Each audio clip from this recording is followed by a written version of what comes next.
오늘은 인생의 완성이라는 제목으로 하나님 말씀 나누겠습니다. 하나님의 크신 그리고 놀라우신 축복이 여러분과 함께 하시기를 간절히 빕니다. 옆 사람과 인사하겠습니다. 인생 성공자가 되십시오 라고 인사할까요? 인생 성공자가 되십시오. 여러분, 인생의 완성이라고 한다면 무엇을 완성이라고 볼 수 있을까요? 죄송합니다. 어린 시절에는 좋은 직업을 갖는 것, 그래서 어떤 그 직업이 되기 위한 자격증 따는 것 정도를 인생의 완성이라고 생각했던 것 같아요. 또 직장을 갖고 나서는 한 가정을 꾸려서 누구나 부러워할 만한 화목한 가정을 이루는 것, 그것을 인생의 완성이라고 생각한 것 같아요. 그러면 우리 오늘 이혜림 성도님께 한번 여쭤볼까요? 인생 완성되셨다는 기분이 드시나요? 아, 완성됐다. 누가 봐도 저 집안은 인생 완성됐다 할 집안이거든요. 참 애기도 너무 예쁘고 부부가 저렇게 화목할 수가 없고 너무너무 행복해 보이는데 인생의 완성이 우리가 일상적으로 생각하는 인간적인 성공이 아니라는 것이죠. 오늘 요셉을 통해서 인생의 완성이 무엇인지 가르쳐 주시는 하나님의 귀한 축복이 여러분과 함께 하시길 빕니다. 우리는 지난달에 아브라함과 이삭 이야기를 나누었는데요. 아브라함과 이삭의 인생을 단어로 설명하자면 두 가지일 겁니다. 믿음과 순종이라는 단어로 종합될 수 있을 겁니다. 그럼 요셉의 인생은 어떨까요? 너무나 쉽게 인내와 용서라는 단어로 표현될 수 있을 겁니다.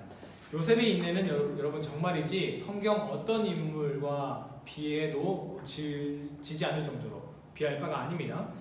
아직 어릴 때 10대 시절에 형들이 자기를 애굽의 노예로 팔아버렸잖아요. 거기에서 수십 년간 노예 생활합니다. 그 노예 생활이라는 게 얼마나 참혹했겠습니까? 정말이지 지금 우리가 이해할 수 없을 정도였을 거예요.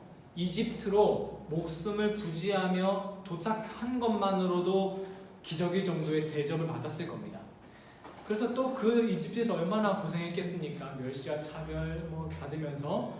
그런데 이제 슬슬 숨통이 좀 트일 때 되니까 어떤 일을 당해요?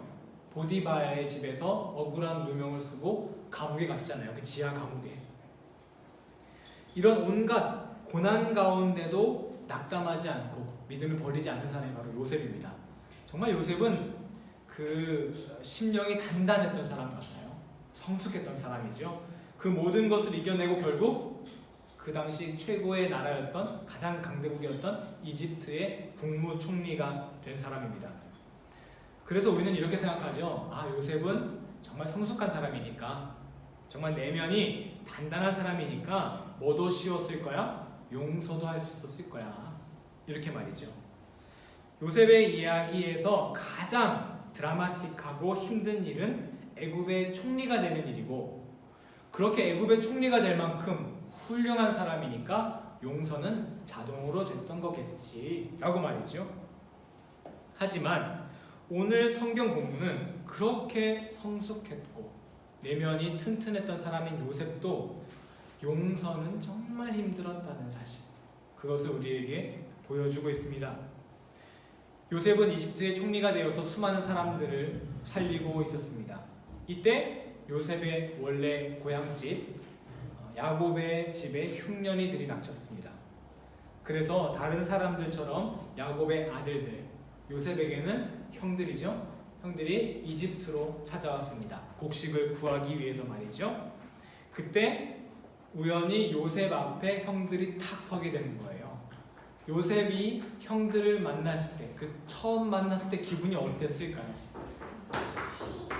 그 요셉은 어떤 반응을 보였을까요? 42장 7절입니다. 창세기 41장 7절 함께 읽어볼까요? 시작.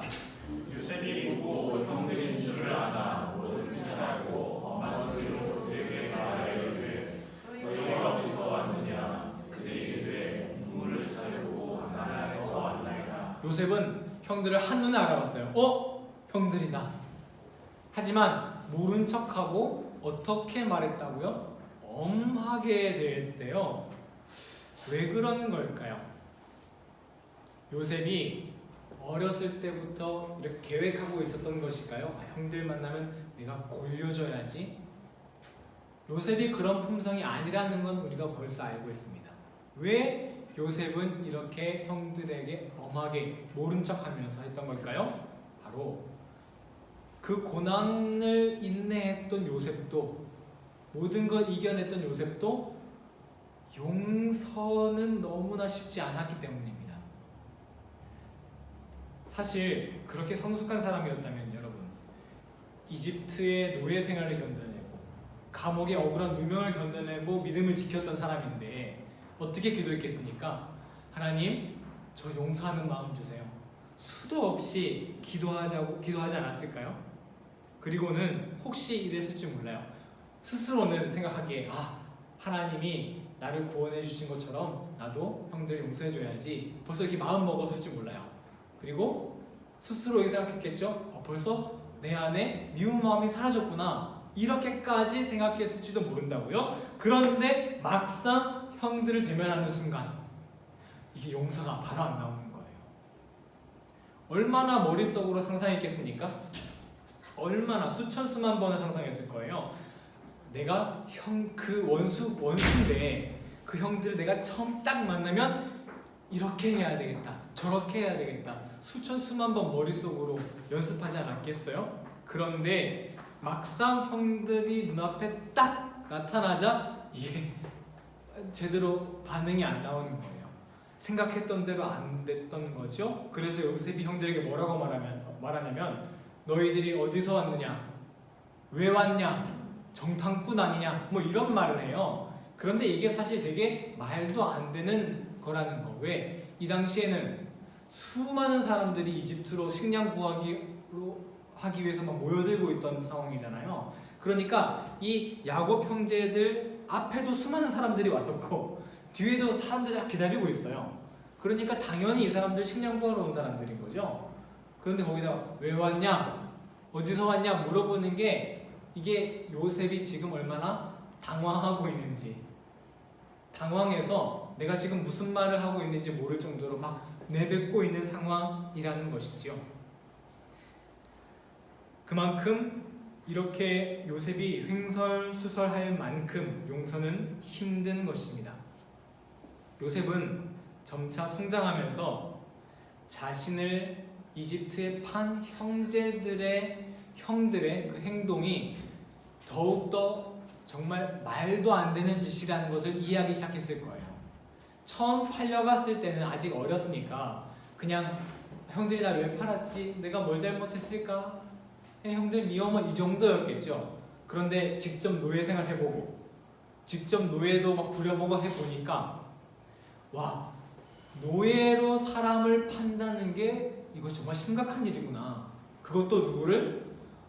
동생을 노예로 파는 거 정말 이거는 못돼 먹는 짓이구나 라는 것을 알면 알수록 점점 더 마음이 요동치지 않았겠습니까?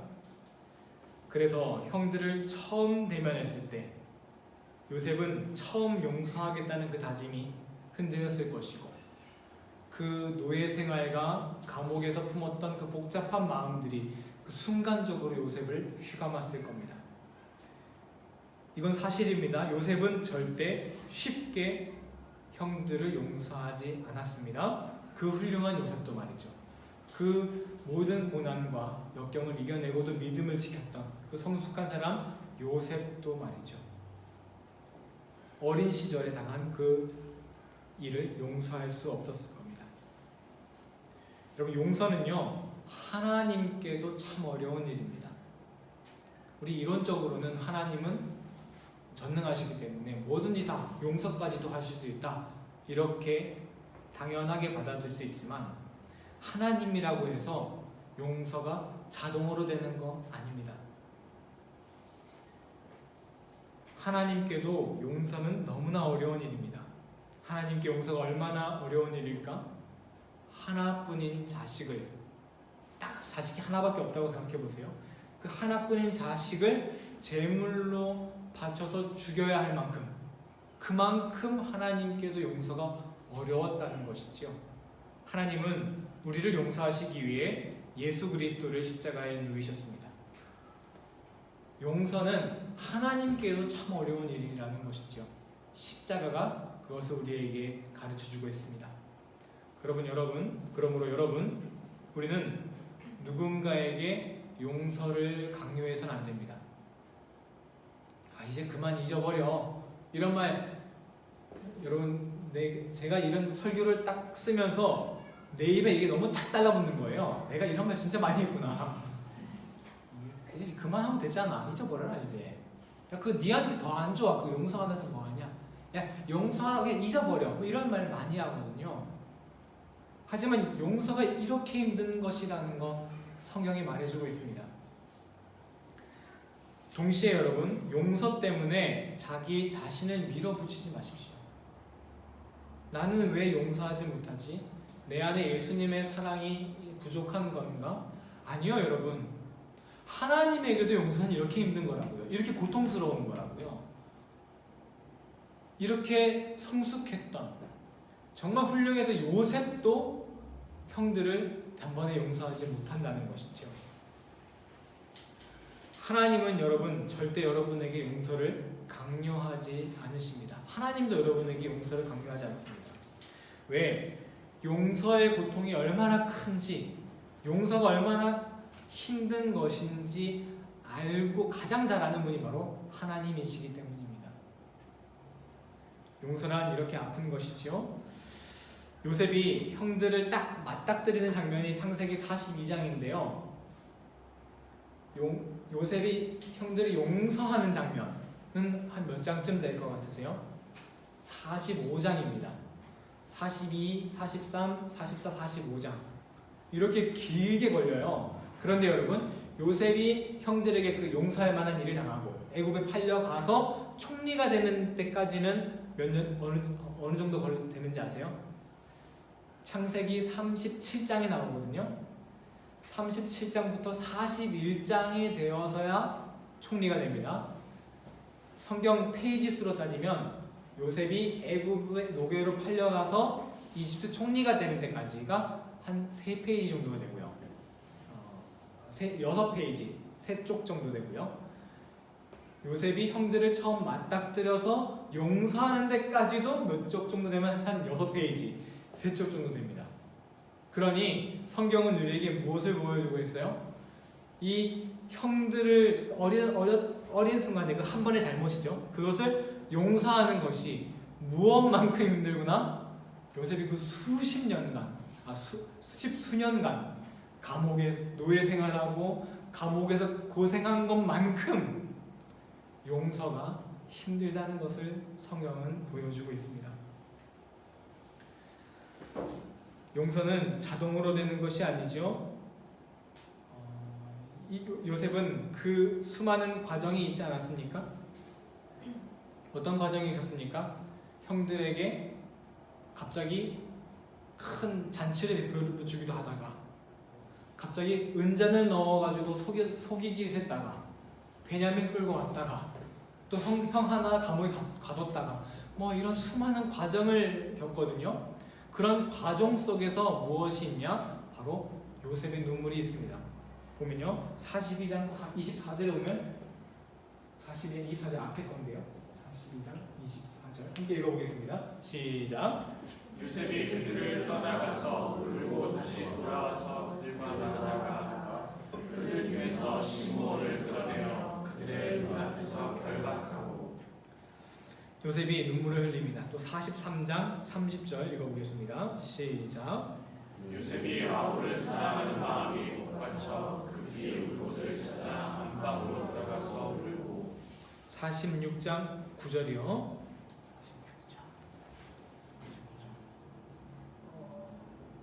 마지막 하나 없나요?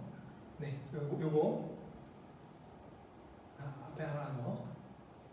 네, 요거 하나 읽어보겠습니다. 45장 9절이네요. 45장 2절 읽어보겠습니다. 시작. 요셉이 큰 소리로 오니 애국 사람에게 들리며 바로의 궁중에 들리더라. 요셉이 형들을 용서하기까지는 이 수많은 눈물이 있었다는 거예요. 이 눈물이 어떤 의미였겠습니까? 뭐 당연히 뭐 감동의 눈물 뭐 이런 것도 있었겠지만, 기쁨의 눈물도 있었겠지만, 그 자기의 용서하지 못하는 그 아픈 마음, 그 통증, 그 수많은 눈물과 시간이 걸려서 요셉은 형들을 용서할 수 있었던 것이죠. 여러분, 절대 우리 하나님은 우리에게 용서를 강요하는 분이 아닙니다. 그런데 여러분, 제가 이 용서의 주제로 설교를 준비하면서 인터넷에 이렇게 찾아봤어요. 다른 설교도 이렇게 찾아보고 하는데, 용서 딱 치니까요, 용서하지 말아라는 말이 단 하나도 없어요. 온통 다 용서해야 된다, 용서하십시오, 용서하는 방법, 온통이 다 용서해야, 어떻게 용서해야 되고, 용서를 막 너무 강요당하고 있더라고요. 저는 여러분, 오늘 목사로서 여러분에게 다시 한번 말씀드립니다. 여러분, 스스로에게 용서를 강요하지 마십시오. 용서는 우리 인간이 할 수 있는 것이 아니라는 것이죠. 그래서 여러분, 예수님도 이렇게 말씀하셨습니다. 읽어보겠습니다. 하나님께서 시작. 예수께서 이르시되 내가 이르노니 7번 떠나느냐 7번을 7번까지라도 할지니라. 아멘. 우리가 이 말을 어떻게 그동안 이해했습니까? 누가 잘못을 하더라도 정말 영원토록 끝이 없이 계속 용서해야 한다, 계속 용서해야 한다라는 의미로 우리가 이것을 계속 받아들였잖아요. 물론 그 의미도 맞습니다. 그런데 설교를 준비하는 과정에서 이렇게 성경을 묵상하니까 70번씩 7번을 용서하라는 말씀이 이렇게 들리더라고요. 네가 용서는 한 번에 안 돼. 네가 용서 한 번에 못하는 건 다 이해한다. 용서하고 또 안 돼도 괜찮아. 그럼 또 용서해. 안 돼도 괜찮아. 계속해서 용서해도 돼. 너가 70번씩 7번이죠? 7번씩 7번이죠? 7번씩 70번에 이를 정도로 용서를 못하더라도 괜찮아. 내가 계속 너에게 용서하도록 도와줄게. 이렇게 들리더라고요. 우리 하나님은 우리에게 용서를 강요하는 분이 아니십니다.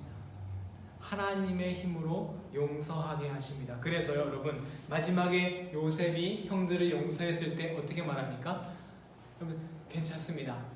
나를 애굽에 보내신 것은 당신들이 아니라 하나님이 나를 보내신 것입니다. 여러분, 요셉의 인생의 완성이 어디입니까? 요셉 이야기의 클라이막스가 어디입니까? 저는 어렸을 때 보통 읽는 그 동화책이 참 영향력이 크잖아요. 그 동화책에서는 그 애굽 총리가 된 사건이 클라이막스거든요. 그리고 이제 마지막에 클라이막스, 애굽 총리가 됐으니까 모든 걸 다 이해할 수 있는 그 너그러운 마음이 생겼겠다. 그래서 마지막에 용서하는 장면은 한 장 정도 이제 부록처럼 나와요. 그런데 여러분, 성경을 보세요. 애굽 총리 된 이야기도 한 3페이지, 그리고 형들을 용서하는 데까지 걸린 시간도 한 3페이지. 요셉의 인생의 완성은 애굽 총리가 되는 것이 아니라 형들을 용서하는 데서 요셉의 인생이 완성됐다는 것이죠. 여러분, 한번 상상해 보십시오. 여러분이 많은 걸 이루어서 애굽 총리만큼의 많은 것을 이루었어요. 그런데 마음 한켠에 영원히 계속 미워하고 아픈 그 용서하지 못했던 그 마음이 여러분에 남아있는데, 이제 눈을 감아야 하는 시간이라고 생각해 보십시오. 그 인생을 우리가 완성된 인생이라고 할 수 없을 것입니다. 여러분, 이 시간 참 모순이 되는 말씀을 드립니다. 여러분, 용서를 스스로에 강요하지 마십시오. 용서는 강요할 수 있는 것도 아니고, 용서하는 건 참 힘든 것이 맞습니다. 용서가 힘든 것이라는 것 하나님이 그 누구보다 더 잘 알고 계십니다.